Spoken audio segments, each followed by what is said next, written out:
Sign it." Henry Whitfield didn't look up from his phone when he said it. He just slid the divorce papers across the marble conference table like they were a takeout menu, casual, almost bored. His wife of 7 years, Celeste Whitfield, looked down at the document. Then she looked at the man she had loved since she was 26 years old. Her expression gave nothing away. Not fury, not grief, not even surprise. She picked up the pen. The conference room on the 42nd floor of Whitfield Capital's Manhattan headquarters was the kind of room designed to make people feel small. Floor-to-ceiling windows, a table that cost more than most people's cars, the kind of silence that pressed against your eardrums. Celeste sat across from Henry and his attorney, Lucas Cho, a compact man in a charcoal suit who had spent 15 years protecting Henry's money and rarely smiled while doing it. On Celeste's side of the table sat no one. She had arrived alone, without counsel, which had made Lucas visibly uncomfortable and Henry visibly satisfied. She was 41 years old and looked like someone who had decided long ago that elegance was a discipline, not an accident. Her dark skin was smooth, her posture composed.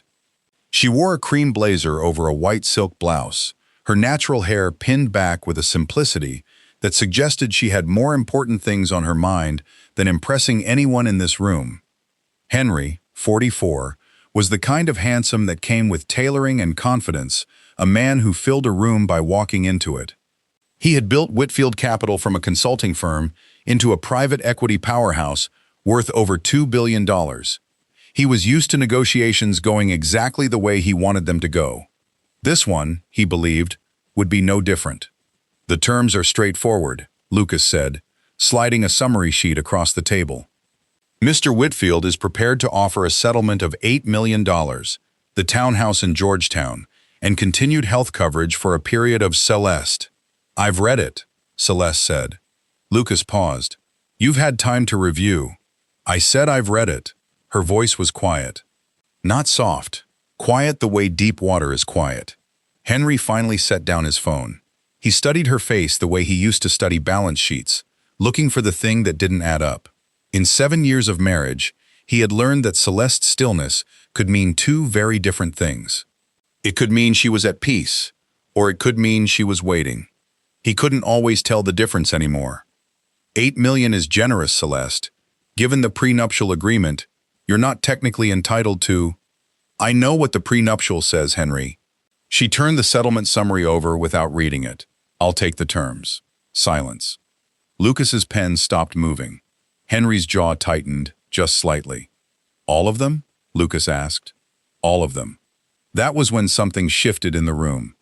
Nothing visible, no dramatic gesture, just the feeling, the way air changes before weather, that something was wrong with how right this was going. If you've ever wondered what it looks like when someone gives up everything without flinching, you might wonder what they know that you don't.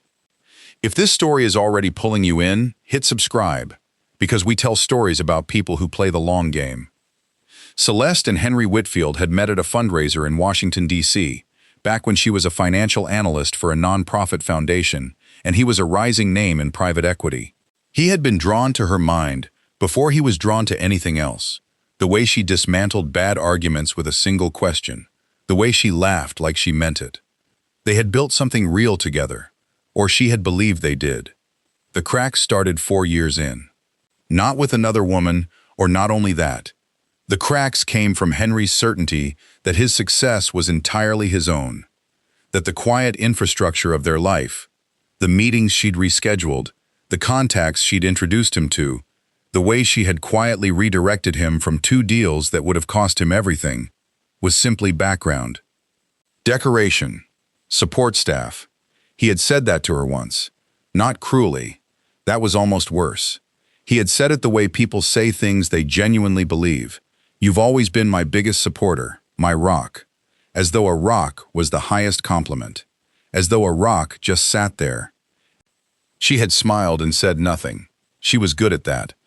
The separation had come 8 months ago, after Henry announced at a dinner party, their dinner party, in their home, that Whitfield Capital was restructuring and that he was bringing on a new strategic partner. Her name was Dana Mercer. She was 32 and brilliant, and Henry had mentioned her name 17 times in the past 6 weeks, a number Celeste had not been counting but somehow knew. Celeste had excused herself from the table, washed her hands in the downstairs bathroom, looked at herself in the mirror for exactly 30 seconds, and made a decision. She had not cried, she had planned. Back in the conference room, Lucas was reading through the signed pages with the careful attention of a man who expected to find a trap. Henry watched his wife gather her things, a slim leather portfolio, her phone, a pair of reading glasses she hadn't needed during any of this. "That's everything," Lucas said slowly, as if he wasn't sure. "Actually," Celeste said, "there's one more thing." She reached into her portfolio and removed a single manila folder. No label on the front, no indication of its contents. She set it on the table in front of Lucas and stepped back. "What is this?" Henry asked. "A courtesy," she said. "I could have filed it directly with the SEC and the Financial Industry Regulatory Authority. I chose to give it to your attorney first." The temperature in the room dropped. Lucas opened the folder. Henry watched his lawyer's face go through several expressions in rapid succession: confusion, then focus, then a very particular kind of stillness that Henry had never seen on Lucas's face before. Lucas was a man who had looked at a lot of documents. He had never looked at one like this. "Henry," Lucas said carefully, "I'm going to need a moment with my client." "What's in it?" Henry said. He was still looking at Celeste. She held his gaze. 4 years ago, when Whitfield Capital was restructuring your fund allocations, someone shifted $12 million through a shell entity registered in Delaware. The entity was dissolved 18 months later. The money was re-entered as a capital return from a Luxembourg-based holding company that your firm had an undisclosed interest in. She paused. "I know, because I'm the one who caught it." The room was very, very quiet. "And I know who signed off on the transfer," she said, "because I kept the original documentation, all of it, including the internal memo recommending the structure, which has your signature on page 3. Henry's expression did something complicated. Something that moved between disbelief and the slow, dawning recognition of something he had chosen not to think about for a very long time. "You've had this for 4 years, he said. "Yes. Why didn't you?" "Because I loved you." The words weren't angry, they were just true. "I protected you. I restructured the exposure quietly through the Foundation's legal team without telling anyone why. I cleaned it up, and I never said a word." She picked up her portfolio. "I'm still not saying a word to anyone outside this room. That folder is yours to do whatever you need to do with it. Consider it my parting gift." She walked to the door. Then she stopped. "The $8 million is fine, Henry. I never needed your money, but I need you to understand something." She turned back, just once. "I wasn't your rock. I was your foundation. And you never noticed the difference until now." She left. Lucas spent 40 minutes on the phone with a securities attorney that afternoon. Henry spent those 40 minutes standing at the window, watching the city below. The folder contained exactly what Celeste had described: meticulous, organized, time-stamped. It also contained something Lucas noticed on the second pass: a letter, signed by Celeste and dated 4 years prior, in which she documented her discovery of the financial irregularity and her decision to remediate it internally to protect her husband's company. The letter had been notarized. She hadn't just protected him, she had documented that she'd protected him, which meant that if anything ever surfaced, the paper trail showed her intervention, not his concealment. She had saved him, again, even on the way out the door. Henry requested a meeting with her 2 weeks later. She agreed to 30 minutes at a coffee shop near her new apartment in Brooklyn. Nothing dramatic, nothing designed to wound him. She arrived on time and ordered a tea.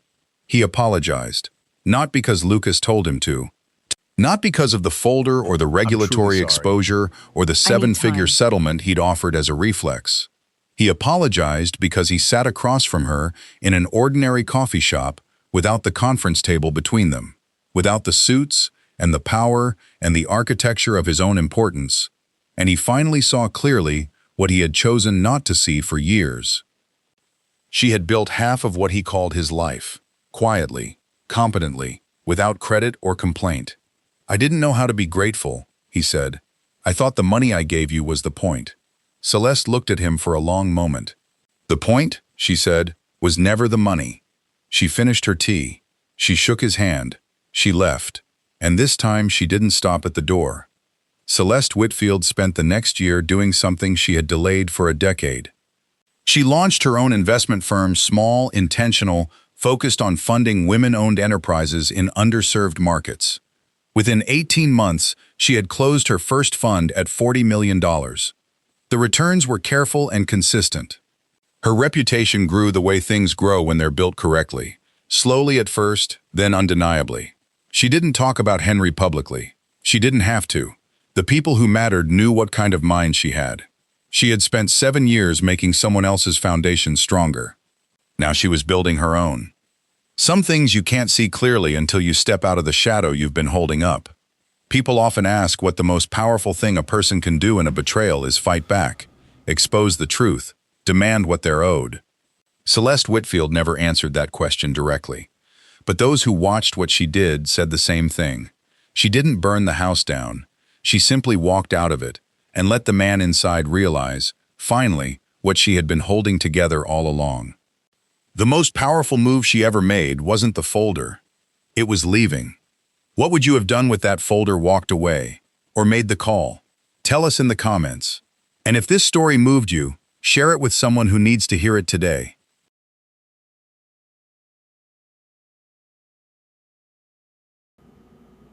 You should read it carefully.